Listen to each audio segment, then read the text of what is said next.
Você sabe como especificar um filtro hidráulico ou um filtro lubrificante adequadamente?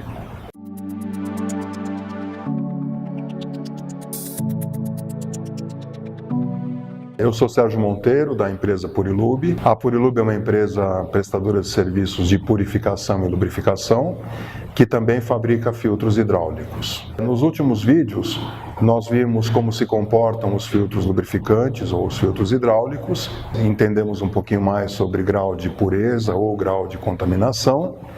E agora, para fechar esse ciclo de vídeos, a gente precisa especificar o filtro que vai fazer a remoção dos contaminantes presentes no óleo. Nós vimos em outros vídeos esta tabela, em que a gente mostra a distribuição de particulado sólido presente numa amostra de 100 ml de óleo, em que a gente tem por classe de tamanho a quantidade de partículas.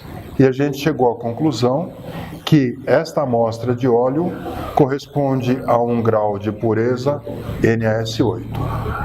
Outra coisa muito importante na especificação de um filtro hidráulico é entender como é essa distribuição. Porque eu não posso especificar um filtro de baixa micragem, como o pessoal fala, porque esta amostra de óleo tem contaminantes de tamanho grande. Então eu preciso pensar na remoção dessas partículas das maiores para as menores. Se a gente for ao gráfico dos filtros, a gente verificará que existem 3 curvas e estas 3 curvas correspondem à capacidade de retenção de determinados tamanhos de partículas. Se a gente optar por um filtro que corresponda a essa curva vermelha, para fazer a filtragem dessas partículas de grandes dimensões, esse filtro vai saturar muito rapidamente.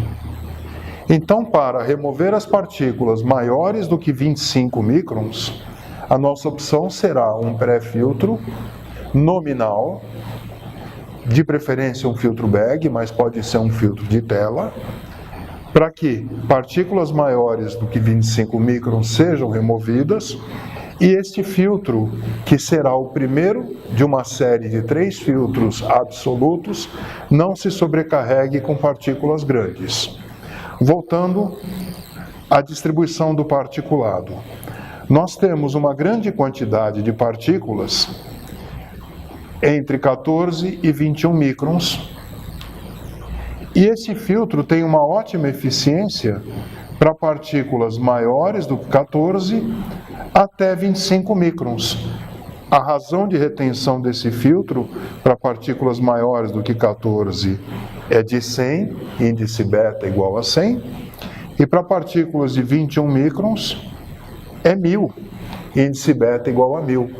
Então a nossa instalação ficará com um filtro nominal para remover as partículas de maiores dimensões, um filtro que corresponde a essa curva verde para partículas acima de 14 microns, e seguindo o mesmo raciocínio, para partículas de 6 a 14 microns, que corresponde a esta quantidade aqui, nós vamos utilizar esse filtro que corresponde à linha azul, que para dimensões de 6 a 14 microns tem uma boa eficiência. Na verdade, ele é excelente para partículas maiores do que 8 microns até 14 microns.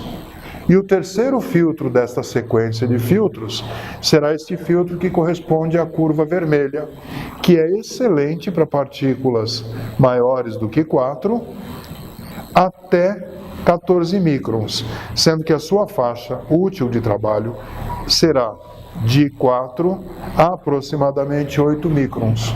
Com isso a gente tem, em sequência, remoção de partículas grandes, remoção de partículas intermediárias, remoção de partículas pequenas e remoção de partículas micrométricas. O nosso objetivo com isso é preservar a vida útil de um filtro. Se eu colocasse apenas um filtro nessa instalação, o que aconteceria? A vida útil ia ser muito pequena, ele ia saturar muito rapidamente e o cliente teria que fazer várias trocas de elementos filtrantes ao longo do tempo. Eu espero que vocês tenham gostado. Pouca gente tem esse cuidado ao especificar um filtro. Tomem cuidado, porque muitos vendedores oferecem um único filtro com um beta altíssimo, sem analisar o comportamento do filtro, sem analisar a curva de desempenho do filtro. Não deixem de seguir a gente no YouTube e de acessar o nosso site, onde vocês encontrarão, além desta, muitas matérias técnicas. Muito obrigado.